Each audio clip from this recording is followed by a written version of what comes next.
Hey, good morning. First of all, I want to thank Vanessa for, come on, Frankie, for making a comment that made me curious enough about my last video to go back and listen to it. Oh my gosh, I don't know how some of y'all put up with me, honestly. I'm all over the place. I just want to make clear something. One of the things that I just want to remind everybody, I didn't make this video channel for instructional purposes. I made it so I had a personal outlet to connect with other people and have other people connect with me and have us help each other, support each other, and love each other through the pandemic. What I have found is I'm enough of an introvert that it's been a really nice outlet for me. So I want to thank you for that, understanding that. And Vanessa, thank you for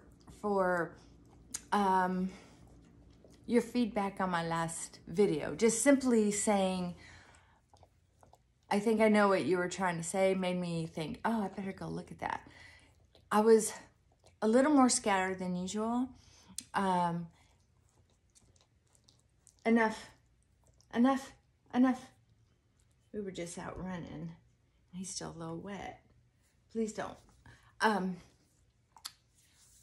So I just want you to know that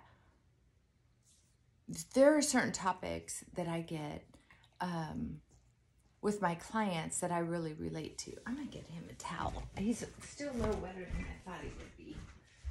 Mama needs to take care of her boy.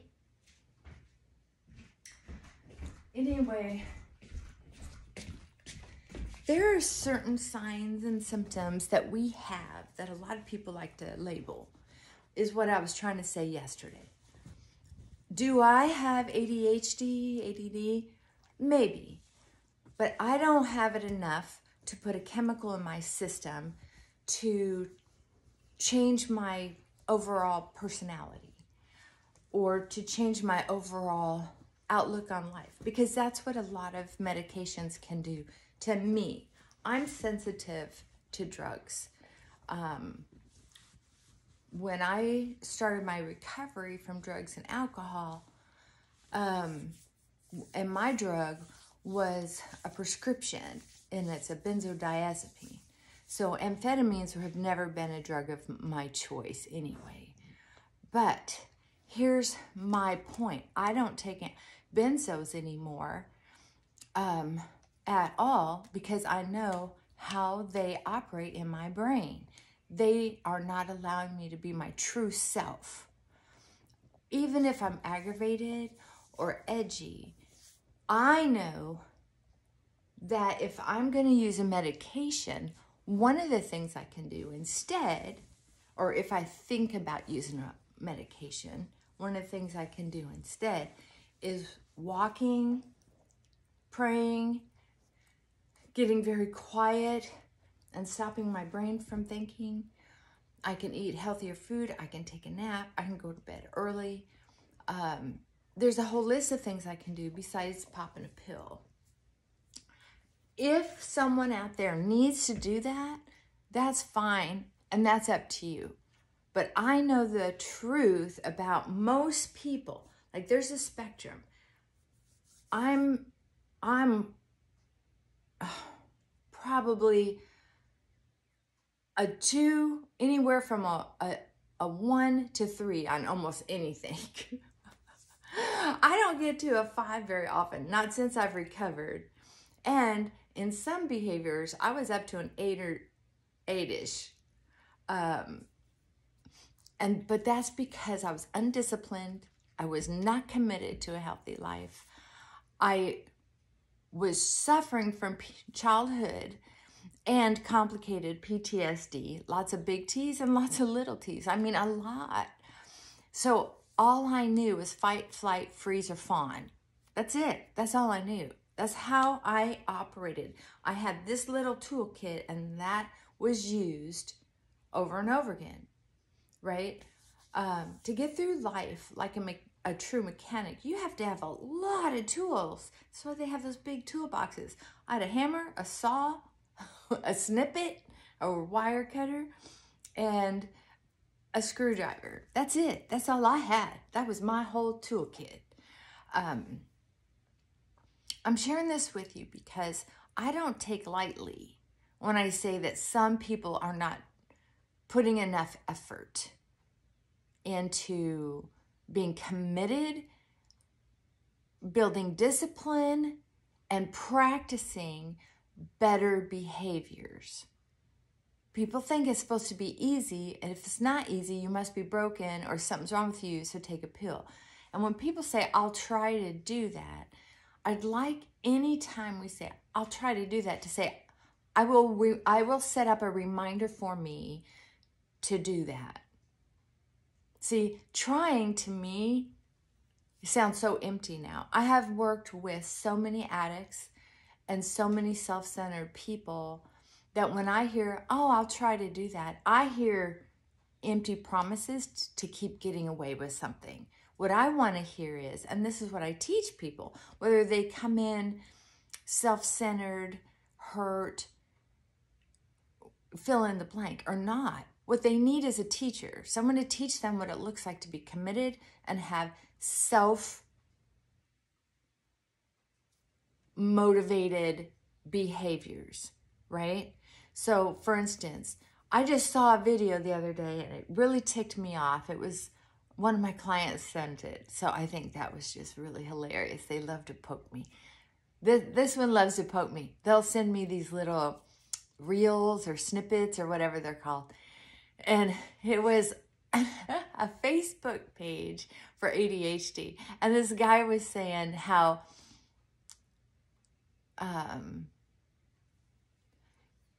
other people who have ADHD can understand what I'm saying. You know, it's hard for us to listen to you talk on and on about something when we already know 3, 4, 5 words into what you're talking about.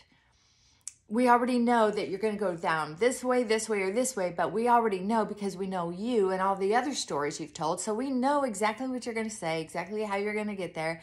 And you know, I've already commented on it. So I'm tuning out because I feel like that's a useless conversation. So I'm off. Basically, I'm ad-libbing here, solving other problems and moving on to things that are a little more intelligent. And I was thinking, this had to have been a parody. It had to have been a joke, because that is what some ADHD self-proclaiming folks say. That's some of their thoughts, is because of my bad attitude, because of my impatience, because of my arrogance, because of my cockiness, I'm just ADHD.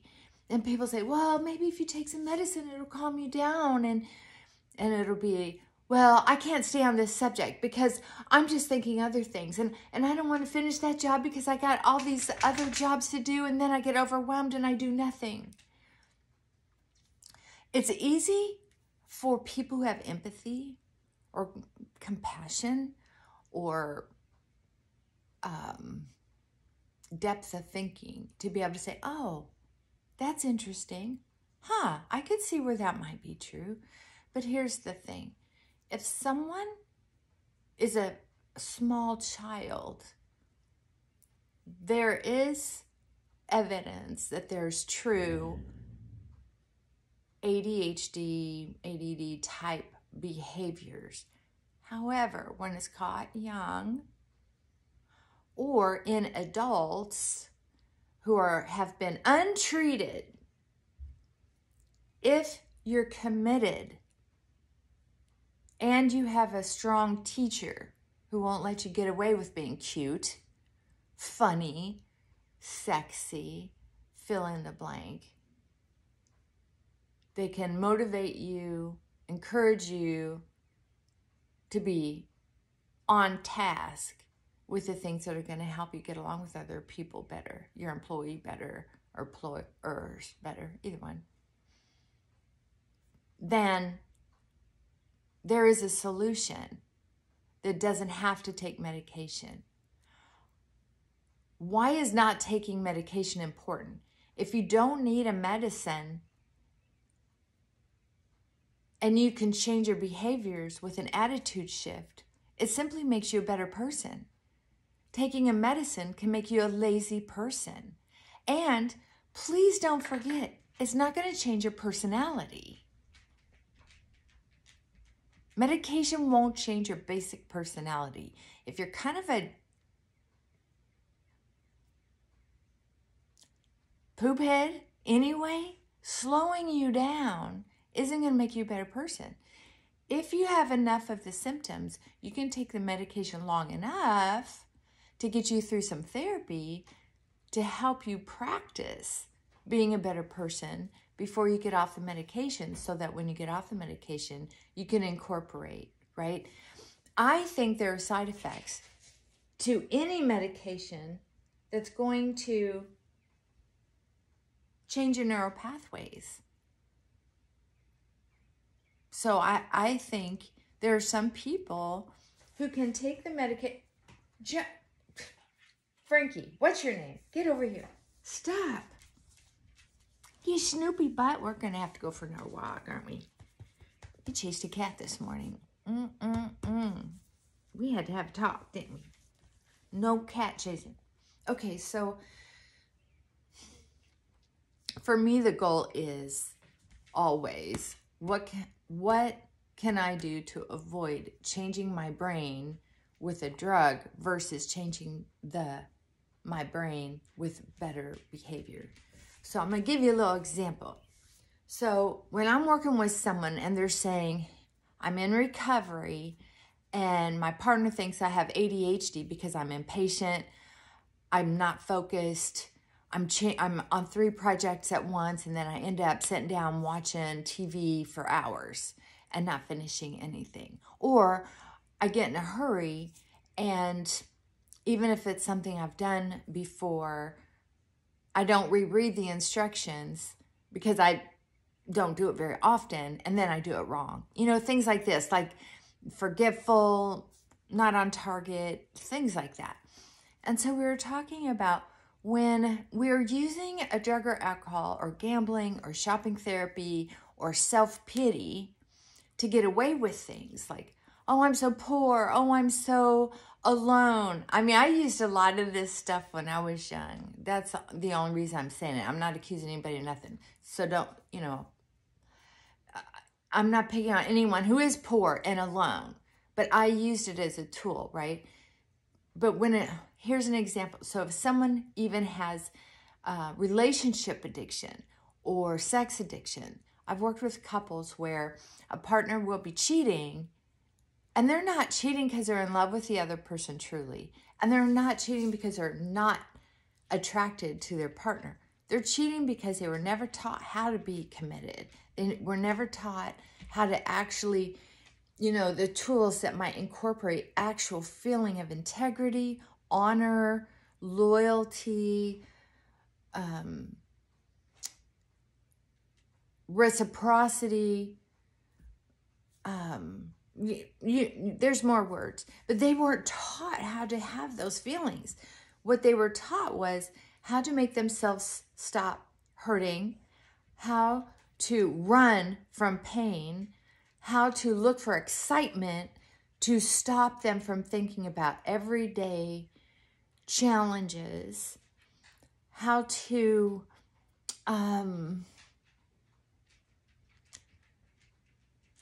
feed the beast. Meaning, if a kid is brought up in drama, heartache, confusion, disappointment, their brain is set up to recognize that as a norm. So if they get married to a normal person, what happens? All of a sudden they're bored out of their minds and their brain says something's wrong here. So the first time someone looks at them funny, they're going to start flirting and starting a side affair, and they may think they're in love, but what they are is in addiction to chaos. Right? So when they finally get into marriage therapy and start talking about how they got where they were at, very often, whether it's drugs, alcohol, or a behavior, gambling, relationship addictions, porn, whatever. What happens is now you take this addiction, this behavior, this running and hiding and flitting around, this confusion. You take the addiction to a certain behavior, the addiction to hearing. You're not doing enough. You're just lazy. You're just, that addiction to chaos and hurt. You take that away and say, okay, now we're going to have a healthy relationship. We're going to start being committed to doing or not doing certain things. And one of them is setting up a daily schedule and filling it in with things that are important. And you write them down on paper, and then you have a glossary in the back. Remember the school books that there might be a definition and you think, oh, I'm not sure what that means. So you look it up in the back, a glossary of it's like a mini dictionary. So you can put down, say, in the morning, I'm getting up on the, let's see, we'll just pick one. Because as an example, when I used to do this, I would put wake up at a certain time in the morning, run the dog. Before that, it was bathroom chore. Or when I was living in a condo, I didn't want to wait to take my dog out because by the time I got ready and then went all through the building, the gated community, across the street to the park, I just didn't want to make my dog suffer. So then I put get ready, bathroom chores. Meant wash face, brush teeth, hair and ponytail, if nothing else. Back then. And then it would be fix breakfast, get ready for work. So everything had a time slot. And then work from this to this. Take snacks to work. So everything was listed. And it showed how I was feeling in the time of my work. There was a time when I was so overworked and wondered why I was going around like a chicken with my head cut off when I didn't even make time in my schedule to use the bathroom or wash my face or get ready for bed or do my laundry or grocery shop, right? All my blocks of time were busy. And here I was running around half the time having to pee, right? So this is important for people with ADHD, is have a schedule that shows in blocks of time, whether it's a 10-minute block of time, 15, half an hour, 8 hour, whatever, label it. And then in the back of your schedule, start keeping a glossary. So taking care of my morning chores, that's what I would call it. Morning chores in the glossary would say self-esteem, ready for makeup, ready for walking into people because I don't have bad breath. I don't have crust in my eyes. I would write down the reasons why I do these things. And if I started hating my job, all I had to do, because I was always talking, I just had to have conversations. I wasn't used to having quiet time. Or if I wanted quiet time, I wasn't used to being able to ask for it in a way that was polite, just general politeness. I wasn't brought up with general politeness. I was isolated a lot, where I spent a lot of time all by myself as a little kid. I was around sarcastic drunks or crying, self-pity filled drunks. And there was always some backstory to why someone might be treating someone nice, right? So for me to have some time for therapy and also slotting in time getting to and from therapy. And now you can do it online. But see, this is part of why when I had a nice therapist, someone who gave in to my self-pity and encouraged me and loved me. I had a therapist one time say, I can't believe you haven't committed suicide by now. Gosh, you poor thing. And this poor elderly woman wasn't funny enough to be taken as sarcastic. Had she been one of my favorite therapists that I've had and had said that, I'd be like, oh God, you're right. I'm wallowing in self-pity right now. I mean, I would have gotten it. That's how I grew up, with sarcasm and humor and terror. Whee! right? So when I was taught how to have a day planner and really look at everything I was doing and only having constructive, helpful things on there and only being focused on that one thing in that time slot at a time, that helped me reduce my ADHD symptoms so I don't have to be drugged. And there are a lot of people, and I've worked with them, I love to be part of my clients' journeys. I love to watch people force themselves to have commitment and to catch themselves at self-pity, the commitment to push through it and think the next right thought. Think the next right thought, the next step, the just for today philosophy of AA, right? I think that's why AA was helpful to me. It had some basic steps for any addiction I had, especially shopping addiction. That one was tricky. And self-centeredness addiction, anger addiction, rage addiction. Those steps helped me because what it proved was that I was so self-centered and so avoidant of anything that was painful or lonely. I was willing to do all these behaviors. The thing with, I want to go back to the thing with ADHDers when they have 10 things going on at once. And I started to share this yesterday, and I don't think that I was very clear on it at all. I'm sorry. Thank you for anybody who listens to me babble, because that's why I'm here, I guess. It's just a vent. But the deal is, when I have 10 things going on, I have been dedicated at this long enough that minutes now, because I've been working at it so long and been committed to the behaviors that help reduce those symptoms, I'll catch myself.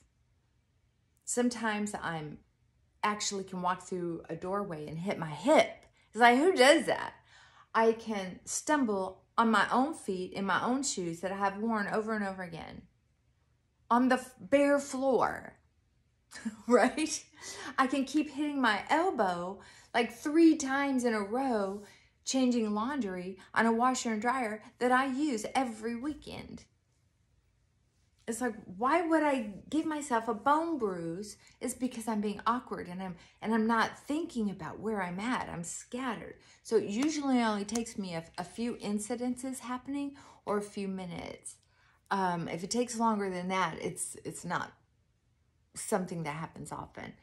But my first go-to is sit down, take a breath.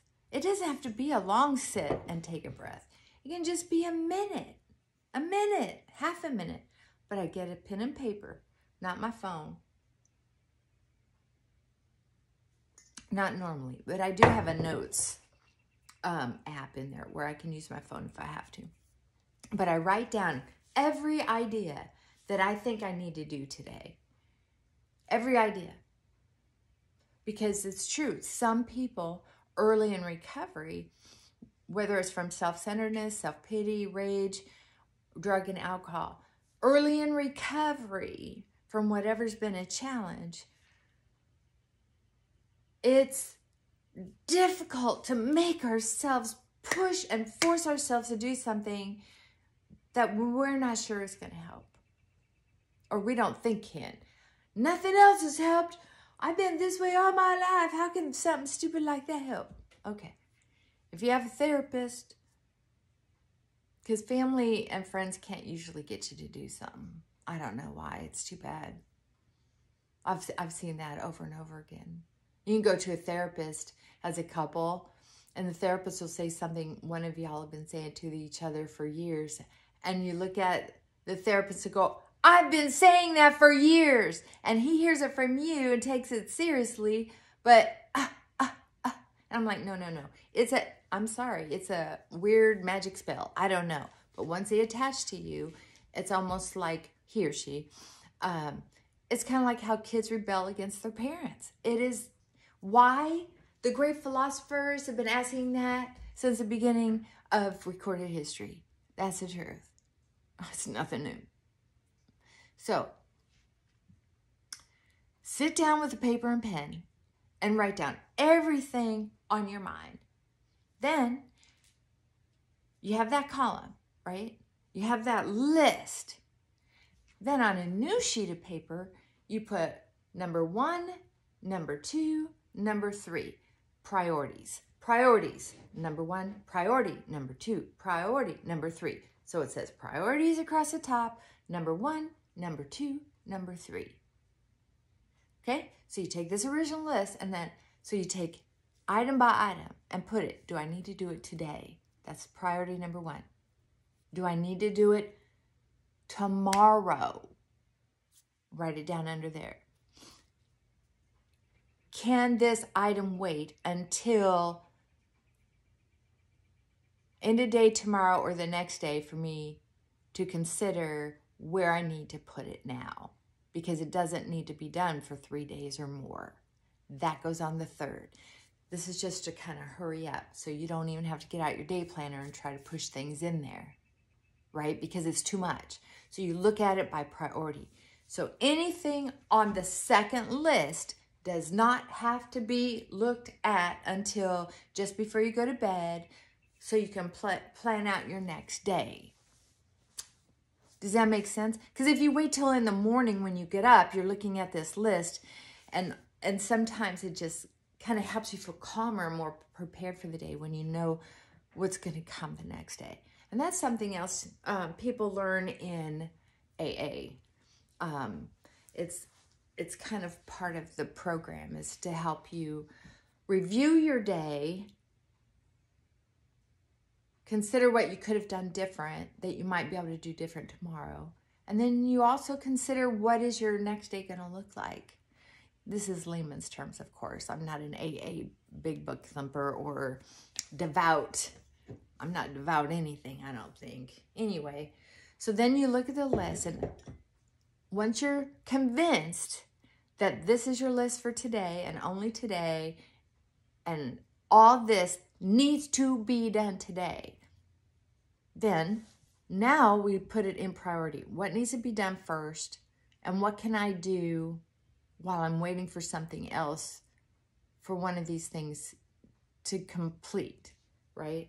So if I know I need to make a phone call and the chances are very high that I'm going to be put on hold, I'll put it on speakerphone and do something else on my list at the same time that will allow me to be interrupted. If I see something on my list, here's something important too. If I see something on my list for today that's a priority to me, but I'm living with other people or another person, and I'm thinking, I wonder if I'm leaving something out. I'm wondering if it's going to be a problem with them that this is my list.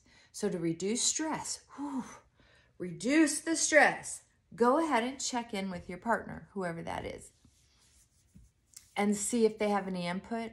See if they might be able to take something off the list for you. Is it something you can hire out?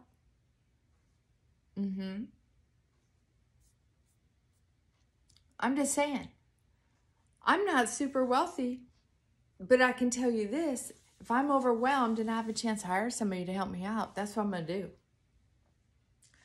I cannot afford, will not afford letting myself beat myself up because there are 12 things that I think I need to do all at once. I don't need to go down that street at all, right? And sometimes you can barter.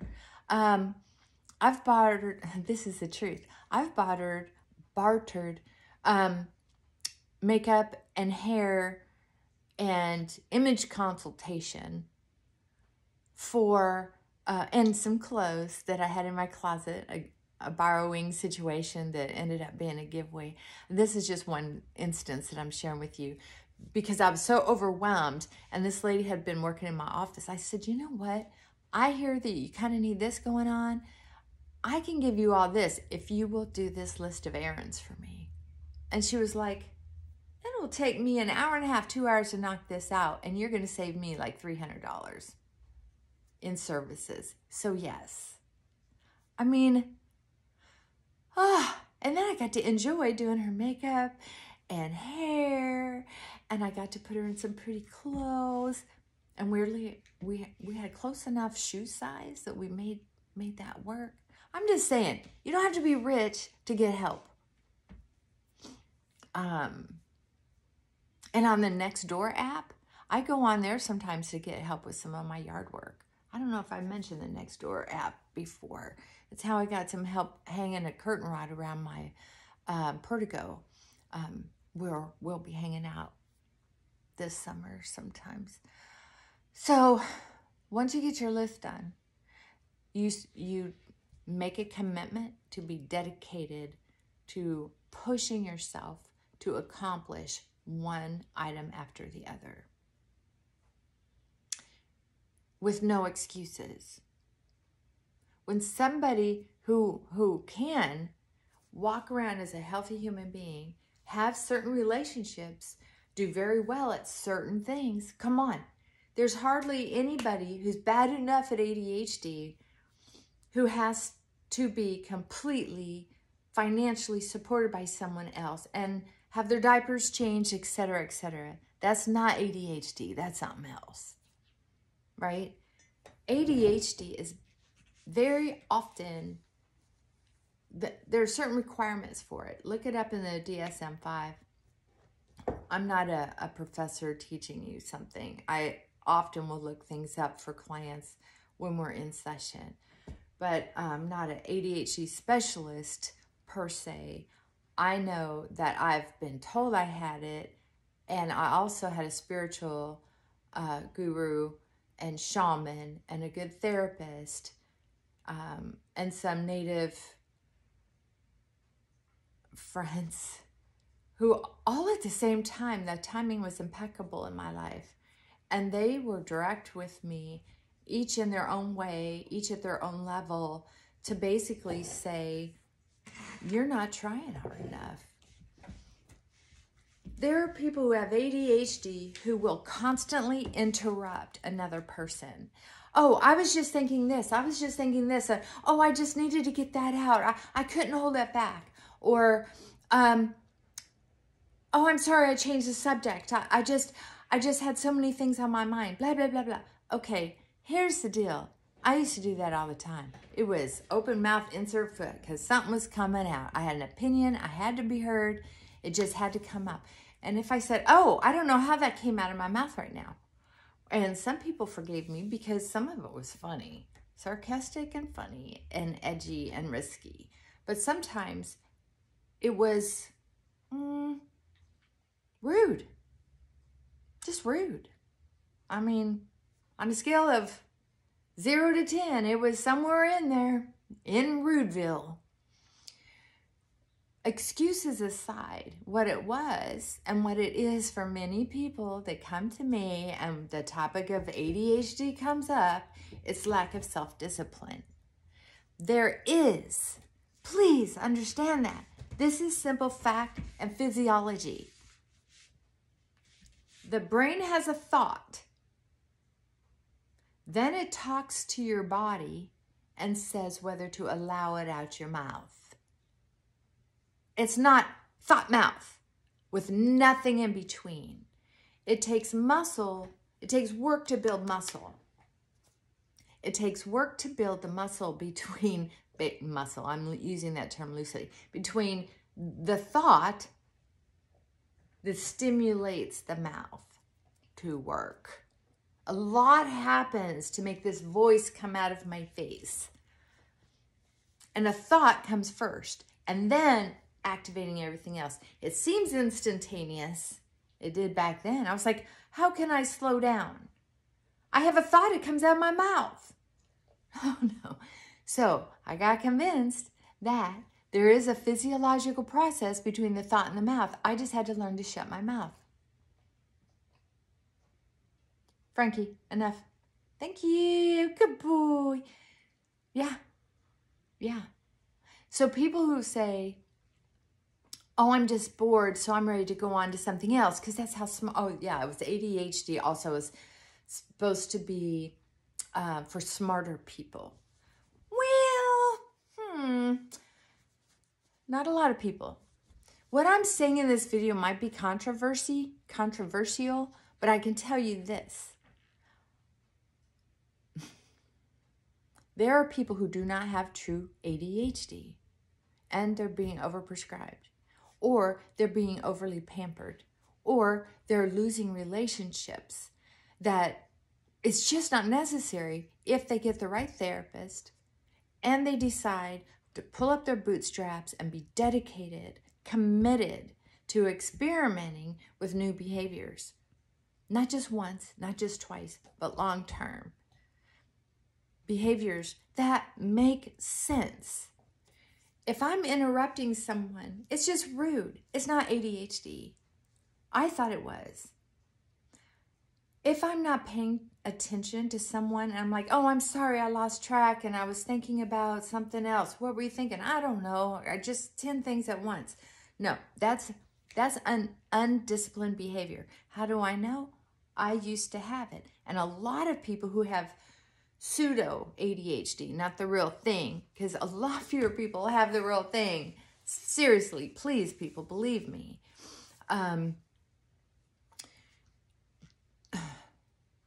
It's lack of discipline. And it usually stems from childhood abuse. A little kid gets taught that they don't have time to think about one thing. They don't have time to even enjoy playing Legos for 20 minutes. Or eating a meal, looking into the eyes of their parents. They're scared, they're looking, they're wondering. They're being told 10 things to do too because their parents are addicted to something. They're thinking they're doing something good, but because their parents' mood is unstable, they're either getting praised or punished. It's one extreme or another. Or they're being isolated. Go to your room, go outside. Here, watch your phone. And loneliness, being isolated emotionally or physically. Childhood PTSD does not allow a human brain to have the roadmap to get along in what would be called a normal-ish society, a normal-ish relationship. So they're constantly firing. So if they say, I can't pay attention to you, it's hard, I'm sorry, what did you say again? And then the other person's like, you never listen to me. You even acknowledged what I said, but I forgot, I'm sorry, I forgot, right? People who have PTSD very often, or PTSD-like symptoms, pseudo-PTSD, but often it's a lot more people have PTSD than ADHD. ADHD type behaviors are simply a symptom, sort of, that's my opinion. And I've been in this business a while. What happens is people with high anxiety or PTSD have what I consider short-term memory loss. So if the conversation happened yesterday, or if they watched a movie yesterday, or they had a delicious breakfast yesterday, they might go, where'd we go? What did you say? I don't remember that happening. You'll see that happen. That's why routine and scheduling and commitment and discipline is so important to people who have anything stressful going on in their life, whether they're considered having addictive behaviors or PTSD, or dealing with an illness in the family. It's so important to have a day planner type schedule to where there are certain things you do no matter what.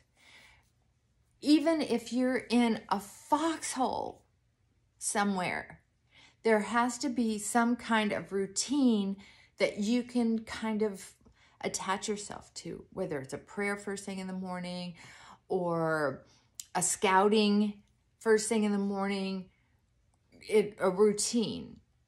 And you want to always be able to find a way to wash your face if you can, brush your teeth if you can, exercise if you can. You have to fit whatever lifestyle you have going on. You have to try to figure out how you can do certain things that will help your mental health, right? I think I'm talked out now. Hope I didn't say anything that's going to get me into trouble.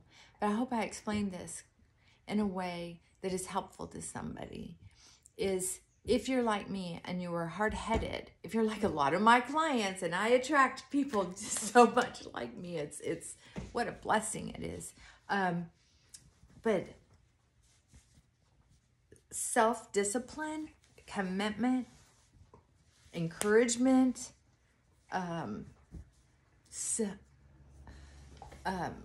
recognizing how we feel. Use the feelings wheel. There's a nice colored one online. Use a day planner. Start to notice when we're walking in circles. Start to notice when someone says, we had this conversation yesterday, or you're not listening to me. And understand you don't have to start a fight over it. You can just simply say, oh, I apologize, you're right. Okay, I'm going to listen. Please forgive me and repeat what you said. You have to, and this is part of the practice I used to have to do. My mouth is watering because I'm telling you the truth. I was so undisciplined that somebody could be talking and I'm just having a party in my head thinking about other things. Or I might even be triggered by something they said and I'm having thought bubbles showing reels of past trauma. I mean, I was all over the place. Well, I had a good therapist, and one of my practices was, and I had the support of AA too. So I had a lot of support. So one of the things that I was taught was, if I catch myself, don't wait for the other person to do it. If I catch myself off somewhere, don't do the usual cover up, nod and smile, as if I had been in the same room at the same time that they're talking. I had to stop and go, whoa, wait a minute. I'm sorry. Please forgive me. I was somewhere else and it's not your fault. Would you please repeat what you just said? Starting at, and I would tell them where I stopped listening. And if they weren't able to love me anyway or respect me anyway, then they were not going to be part of my journey. I'm not in this just to look good, sound good. I'm in it to be good. I want someone to say, she was a good person. She might not have been perfect, but she was a good person. Good. I want that. Simple as that. So, once again, I'm not saying there aren't some people who have true ADHD, but in my experience, most of the time, it's about past trauma or lack of guidance by early parents. Might be a combination of someone being overindulged, right? Some personality types, like INTJs, the people in the INEN category, they can very often have very interesting thought processes that accidentally come across as arrogant, snobby, judgmental. So, and it stems from well, that's a whole nother subject. We'll get into that. But certain personality types just, and then it's the chicken or the horse. Were they raised into their personality, or were they born with it? At some point it doesn't matter. Let's just deal with what's going on. Sometimes you can help heal PTSD by just being better at certain things. Normally, it's directly related to self-discipline, period. Yeah. Now, some PTSD takes a lot of work, a lot of patience, a lot of love. Yeah. A lot of courage. And then later, as the healing keeps going, then you also have, now you have to be self-disciplined, because just because you recognize our healing and taking care of business with the PTSD, now you have the narrow pathways that are in certain grooves that want to have their way. That's why it looks like some people with PTSD will never get better, because they're not understanding that it's a process. Now I'm just talking. And before I talk about another subject, I'm going to end this video. I hope it was helpful. I hope I didn't get myself into even more trouble. But I wanted to finish this conversation in the best way I could think of. And if I think of anything else, I'll come back on. But I wanted to start a new subject, but I'm just going to get to a whole different video. And I have to do 1 or 2 things off of my day planner, off my list, before I take up more time. I have to stick to my schedule. All right. I love y'all. That's the truth. And if you have any questions, please put them in the comments section.